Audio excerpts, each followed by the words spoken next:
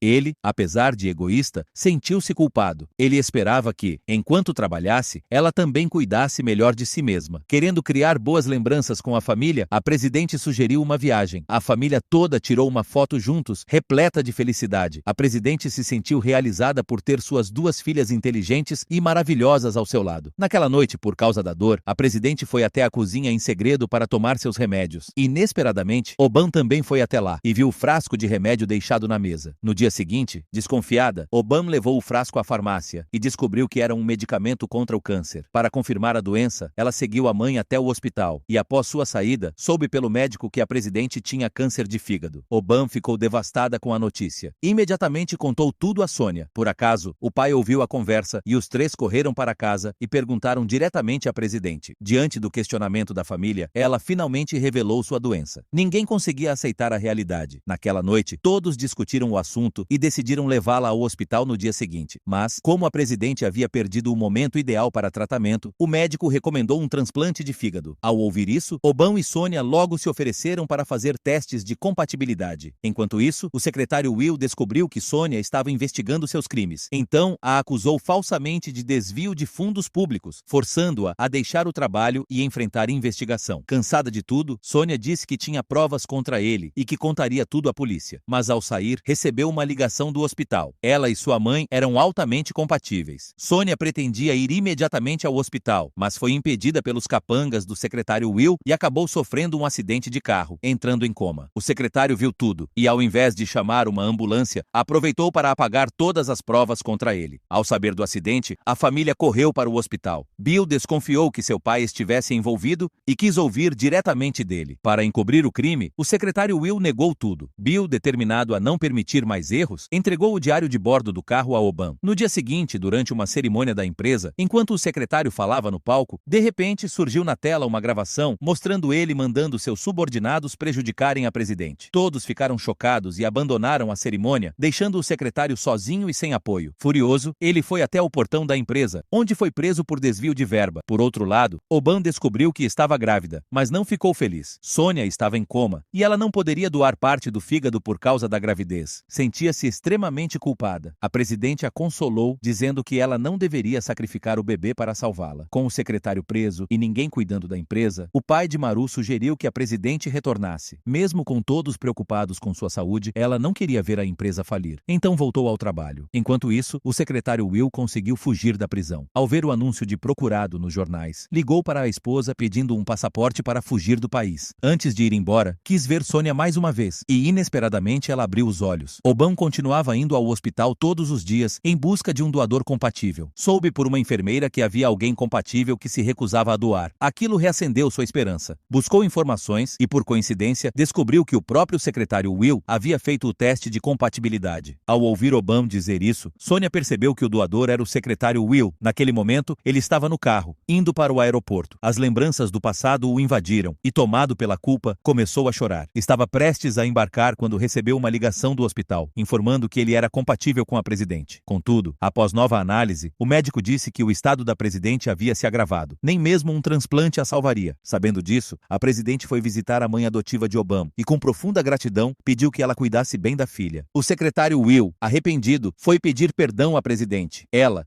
já em paz, escolheu perdoá-lo e não guardava mais rancor. Com isso, o secretário se entregou à polícia e aceitou a punição legal. Nos últimos dias de vida, a presidente os passou feliz ao lado da família e partiu em paz. Meses depois, Obama deu à luz um menino adorável. Para honrar sua mãe, ela fundou um laboratório de pesquisa de destilação com o nome da presidente. Nesse momento, todos entenderam que só valorizando as pessoas ao nosso redor, todos os dias podemos viver sem arrependimentos.